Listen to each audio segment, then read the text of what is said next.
Welcome to lesson number 13. Today we're going to be talking about the usage of filler words. What are these words? Filler words, also known as crutch words. You know what crutches are? People take their support to walk when their legs do not function properly. So crutch words are the words that you rely on. Something like,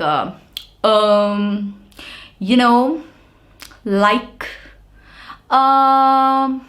basically, so these are words that don't really add any meaning to your sentence, but you use them anyway, and many people use them a lot, which becomes very annoying.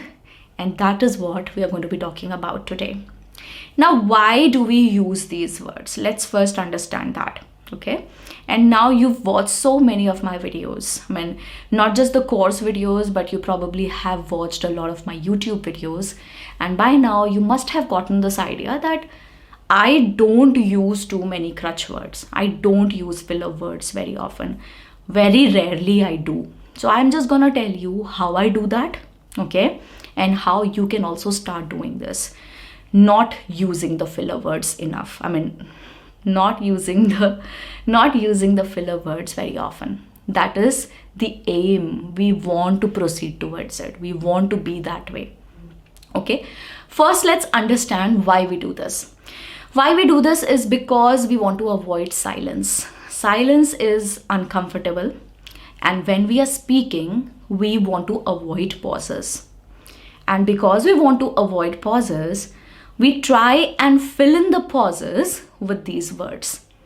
If I have to tell you something, let's say, I want to go to shopping, and after that, I would like to have some food.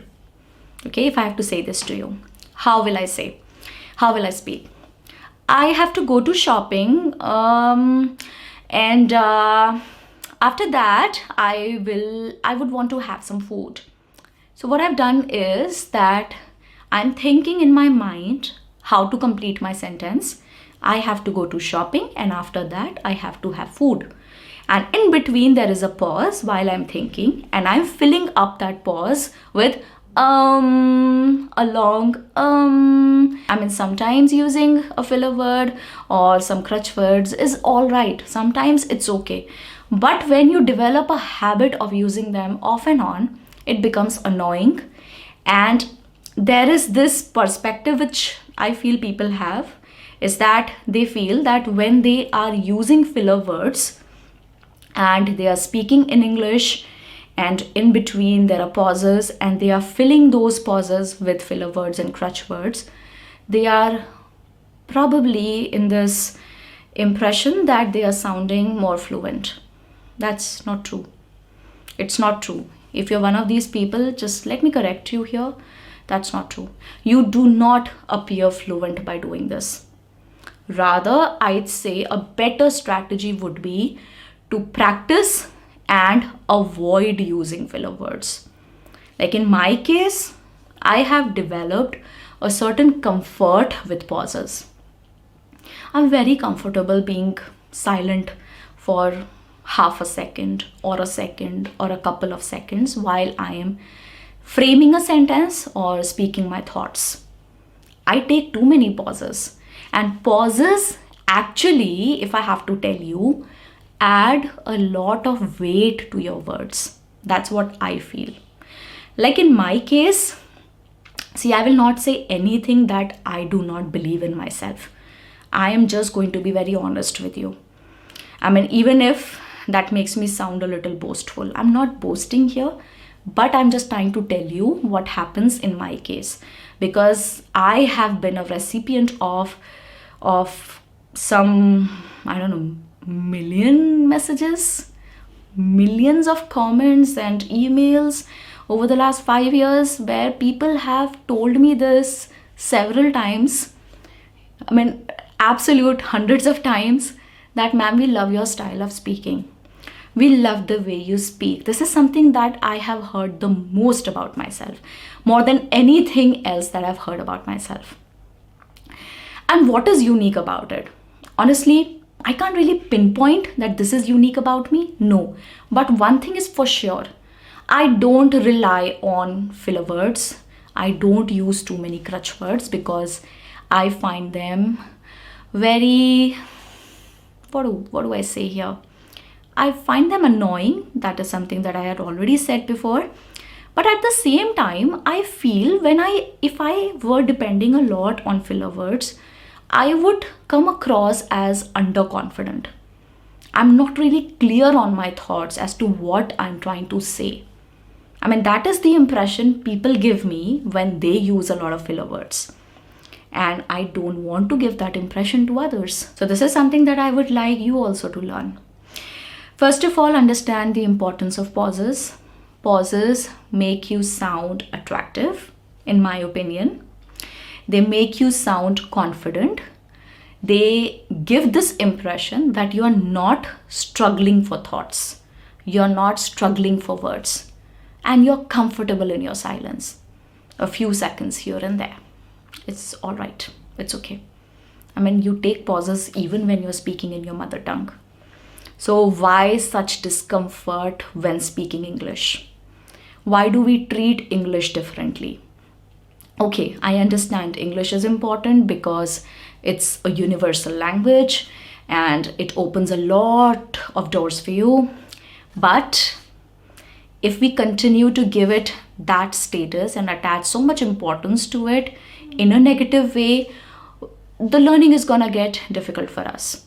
So let's just treat English the way we should be treating a language. It's a skill that we're trying to learn, and with practice, we will improve. Speak crisp, clear words, enunciate properly. There's no need for speed. You do not try for being fast when you're speaking English. If you want to develop speed, that will happen eventually.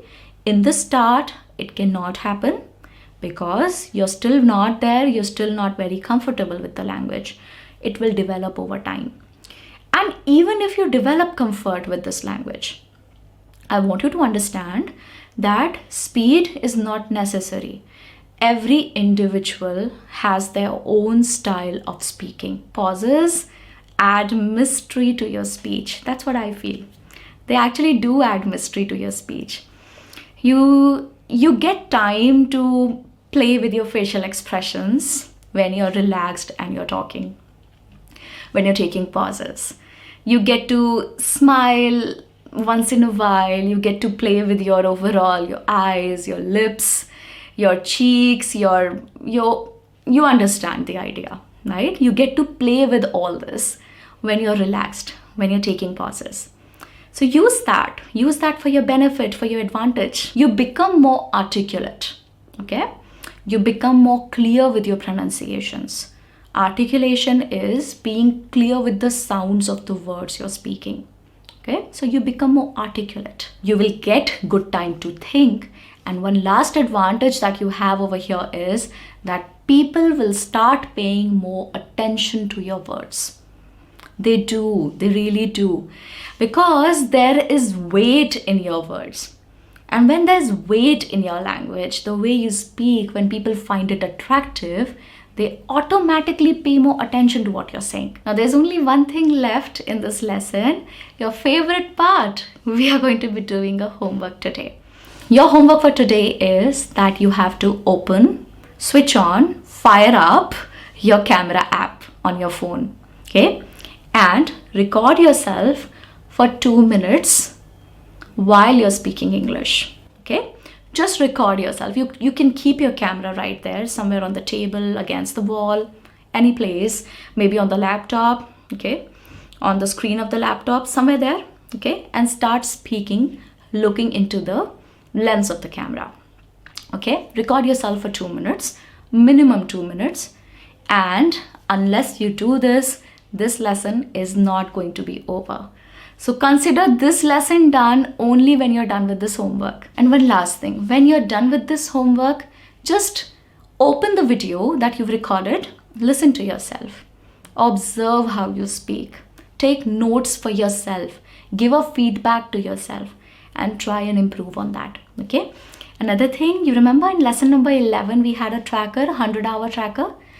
You can use these 2 minutes of recording to make an entry over there. Okay, for whatever long you are recording, just enter those number of minutes in your 100-hour tracker. I'll see you in lesson number 14. Bye bye.